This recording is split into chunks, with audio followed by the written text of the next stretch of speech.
Olá, irmãos. Dando continuidade ao estudo do Evangelho de João, estudaremos hoje a parte 2 do capítulo 10, dos versículos 22 a 42. No estudo anterior, nós vimos que Jesus é o bom pastor. Ele fala que as suas ovelhas o conhecem pela sua voz. Ele contrapõe a respeito dos líderes religiosos de Jerusalém, que naquela época a incredulidade era tão grande que eles não conseguiam abrir os olhos e ver o Messias ao seu lado. E Jesus diz: vocês não pertencem ao meu rebanho. Por quê? Porque vocês não creem em mim. O Pai não escolheu vocês, por isso que vocês não creem em mim como Messias. Aqui na segunda parte, na parte 2 do capítulo 10, nós vamos ver que passa algum tempo depois e Jesus, lá em Jerusalém, vai para a festa da dedicação. É uma festa que era comemorada no final do ano, mais precisamente no mês de dezembro, onde ali eles comemoravam um triunfo que aconteceu há 2 séculos antes de Cristo, quando o rei da Síria, o Epifânio Antíoco, ele foi expulso lá de Jerusalém, porque eles tinham dominado Jerusalém, o povo de Israel, e tinham trazido para dentro do templo deuses pagãos, principalmente o deus Zeus, um deus grego. E lá houve sacrifícios no altar de um porco. Então, eles, ao expulsarem esse rei com a sua tropa, eles fizeram a purificação do templo. Então, aqui nessa festa da dedicação, é uma festa em comemoração à purificação do templo por parte dos judeus, que nesse caso é comemorado também durante 8 dias. Então, continuando, vamos ler o que aqui fala nos versículos 22 em diante. Houve então a festa da dedicação em Jerusalém. Era inverno e Jesus andava passeando no templo, no pórtico de Salomão. Rodearam-no os judeus e perguntaram: até quando nos manterás em suspense? Se tu és o Cristo, dize-o abertamente. Aqui, os líderes religiosos queriam que Jesus desse uma prova de que ele era o Messias. Eles queriam que Jesus falasse abertamente, ou seja, fala para a gente que tu é o Messias. Por que eles queriam que Jesus abertamente falasse que era o Messias? Tinha 2 motivos. Um dos motivos seria, quando Jesus falasse que ele era o Cristo, que ele era o Messias, eles tinham um motivo para querer prender Jesus por blasfêmias ou apedrejar Jesus. E tinha uma segunda situação: se Jesus chegasse e dissesse: eu sou o Cristo, o que é que acontecia?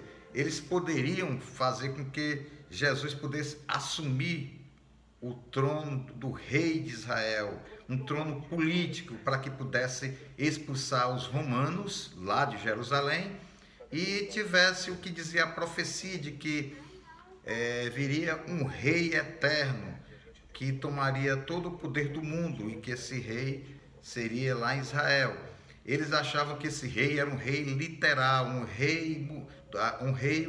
rei dos homens, só porque Jesus veio e a profecia dizia que ele seria o rei dos judeus e queria ser no sentido espiritual. O Filho do homem, o Filho de Deus, viria ao mundo, levaria todos os nossos pecados e traria novamente a comunhão do homem com Deus, que foi perdida lá no Jardim do Éden quando Adão e Eva pecaram. Então aqui eles não compreendem e eles querem que Jesus diga que é o Cristo para ou condenar por blasfêmia ou então tentar fazer com que Jesus pudesse assumir a liderança de Israel e expulsar o Império Romano, há muito tempo que prejudicava os judeus. Só que não é isso. Então Jesus nunca disse que ele era o Messias, mas pelas obras, pelos milagres, todos viam que ali ele era o Messias, porque as Escrituras já revelavam que era Jesus. Continuando no versículo 25, Jesus respondeu: eu já vos disse, mas não credes. Os milagres que eu faço é em nome do meu Pai, falam por mim. Mas não credes porque não sois das minhas ovelhas. As minhas ovelhas ouvem a minha voz e eu vos conheço. E elas me seguem. Eu lhes dou a vida eterna e elas jamais perecerão. Ninguém poderá arrancá-las da minha mão. Meu Pai, que as deu a mim, é o maior que todos. Ninguém pode arrancá-las da mão dele.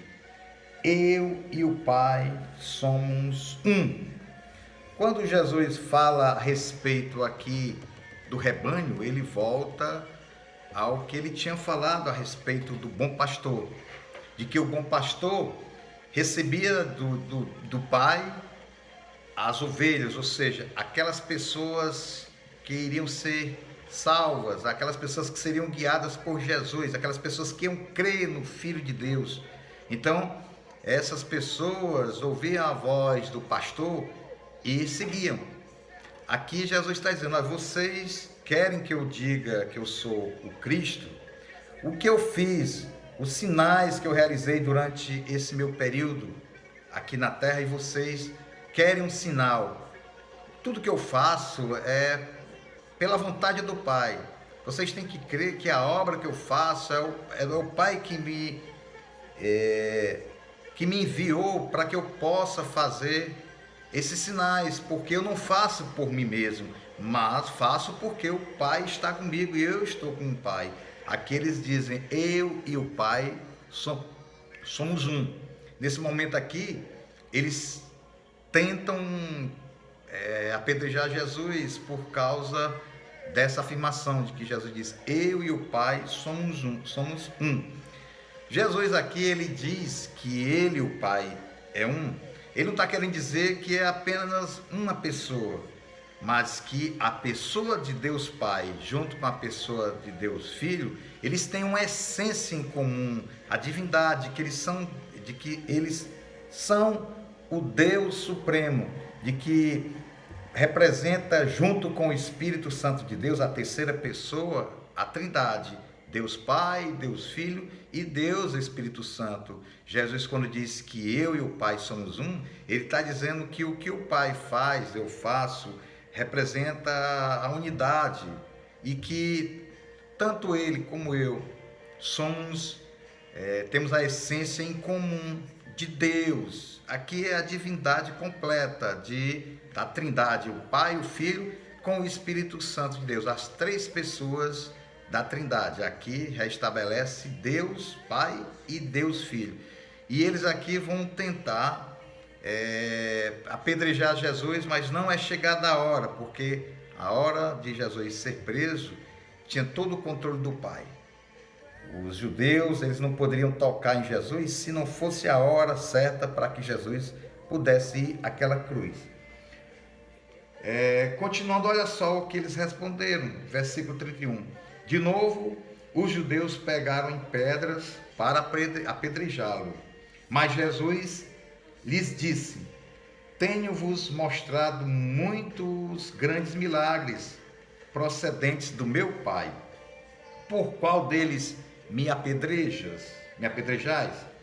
Responderam os judeus: não te apedrejamos por nenhum milagre, mas pela blasfêmia, porque tu, mero homem, te fazes Deus a ti mesmo. Jesus aqui, quando eles tentam apedrejar Jesus fala para eles: olha, por que vocês querem apedrejar-me? Por que tudo que eu faço, os milagres, e vocês querem apedrejar? Qual dos milagres que eu fiz que vocês querem apedrejar? Então eles falam, os judeus, não, nós estamos querendo apedrejar, não por causa dos milagres, mas porque tu dizes que é filho de Deus, tu dizes que é o próprio Deus também em essência. Então, na verdade, os judeus querem prender ou apedrejar Jesus porque Jesus disse que ele e o Pai são o mesmo, que ele e o Pai é um, e que a essência de Jesus é o próprio Deus, o Deus encarnado. Por isso que eles querem apedrejar, porque querem acusar Jesus de blasfêmia. Olha só o que Jesus responde. Não está escrito na vossa lei? Eu disse, sois deuses. Se ele chamou deuses aqueles a quem a palavra de Deus foi dirigida, e a escritura não pode ser anulada, que dizer daquele a quem o Pai santificou e enviou ao mundo? Então por que me acusais de blasfêmia? Porque eu disse, sou filho de Deus? Se não faço as obras do meu Pai, não acrediteis em mim. Se, porém, as faço e não credes em mim, credes nas obras, para que possais saber e compreender que o Pai está em mim e eu nele. Aqui, quando Jesus fala a respeito que eles não crê em Jesus Cristo, por isso que eles estão querendo apedrejar, Jesus fala do Salmo 82, versículo 6, que Deus, quando falava ao seu povo, quando Deus falava que aqueles que eram escolhidos para levar a mensagem no Antigo Testamento, os profetas, os sacerdotes daquela época, Deus os chamava de deuses, certo? É como se fossem juízes, os juízes que cuidavam de Israel na época e que tinham o contato, a comunhão com Deus. Deus os chamava de deuses, a mesma coisa de juízes. Então Jesus diz, olha, se o meu Pai chamava os líderes, os profetas de deuses ou juízes, que eram representantes do povo de Israel e eram santificados, imagine o Filho do Homem, imagine eu, que ele me enviou porque eu estava com ele. Então, se vocês que eram apenas deuses, eram apenas juízes, eram apenas pessoas que cuidavam da nação de Israel e que eram cheios de pecados, mas que Deus o escolheu, imagine eu, que sou o Filho de Deus, eu tenho a essência do Pai, e vocês querem me condenar. Então, verifique vocês mesmos para analisarem o que vocês estão fazendo na vida de vocês, porque vocês não creem em mim, porque vocês não estão com Deus, vocês não reconhecem as Escrituras, porque se vocês reconhecessem as Escrituras, vocês sabiam que o Filho viria a esse mundo, e a maneira como o que está acontecendo, dos sinais, dos milagres, vocês iriam ver que sou eu. Continuando, depois que Jesus fala a respeito dessa compreensão, Jesus diz, olha, por que vocês vocês estão vendo as obras que eu faço? Não precisa vocês crer na minha palavra, mas crer.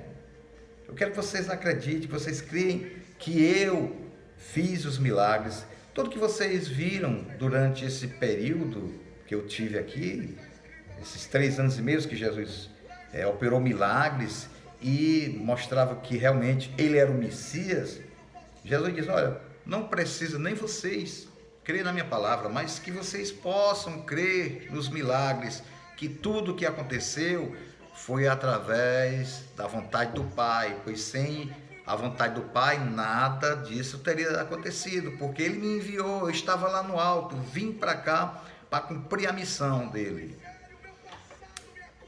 Então, o que aconteceu com o que é que eles falaram no versículo 39? De novo, procuravam prendê-lo, mas ele lhe escapou das mãos. Então, novamente, Jesus retirou-se para outro lado do Jordão, para o lugar onde João tinha anteriormente batizado, e ali ficou. Muitos iam procurá-lo, dizendo: embora João não tenha feito nenhum sinal miraculoso, tudo o que ele disse a respeito deste homem era verdade. E muitos ali creram no nome de Jesus, creram que Jesus era o Messias. Aqui a gente viu que os judeus, os líderes religiosos, os fariseus, tentaram, é a terceira vez que eles tentam apedrejar Jesus, aqui no Evangelho de João. Sendo que isso não vai acontecer porque não há permissão do Pai, não era chegada a hora. E a gente vai ver que Jesus fala para os judeus, para os líderes religiosos, de que eles têm que crer no Cristo, porque eles não estão crendo no Cristo porque eles não pertencem às ovelhas, eles não pertencem ao rebanho que é dado por Deus. Então, se eles não estão crendo que Jesus é o Messias, é porque esses líderes religiosos estavam cegos, continuavam cegos, e também não foram escolhidos por Deus, porque todo aquele que Deus escolhe entrega ao Filho, e o Filho cuida, e ninguém se perde. Deus entrega através da fé, porque quem dá a fé é Deus. O dom da fé vem de Deus. Então, quando Deus dá a fé a uma pessoa e escolhe essa pessoa para ser cuidada por Jesus, Jesus segura aquela pessoa, segura aquela ovelha, cuida dessa ovelha, não deixa essa ovelha se perder e traz a ela a salvação eterna. Procura sempre guiá-lo através do Espírito Santo de Deus, que passa a habitar naqueles que creem no Filho de Deus e coloca a sua fé em Jesus Cristo. Aqui Jesus já estava se preparando para sair de Jerusalém. Então ele foi para o interior, do lado do Jordão, ali onde João Batista batizava, há alguns anos atrás. Então Jesus ali vai para levar o evangelho novamente na região da Judéia, ali próximo ao Rio Jordão, e depois ele vai voltar para Jerusalém. Só porque ele vai voltar para Jerusalém, na próxima vez que ele voltar a Jerusalém, ele já vai voltar como rei, ele vai ter aquela entrada triunfal em Jerusalém, onde o povo, onde os judeus irão aclamá-lo como rei de Israel. Ok? Então, pessoal, acreditamos, colocamos a nossa fé em Jesus Cristo, que Ele cura, Ele liberta, Ele dá a vida, Ele transforma os corações, é Ele que escolhe, é Ele que transforma. Cuidemos das nossas mentes para que nós não caiamos nas tentações, mas quando colocamos a fé em Jesus, Ele vai cuidar da gente e não vai abandonar, e teremos a salvação e seremos purificados pelo seu Santo Espírito. Amém? Vamos orar. Querido Deus, nós te agradecemos, ó Pai, pela tua palavra. Te pedimos, ó Pai, que o Senhor possa estar transformando os nossos corações, nos dando essa paz de espírito, para que possamos crer cada vez mais na tua palavra, para que possamos ser salvos em nome de Jesus. Amém.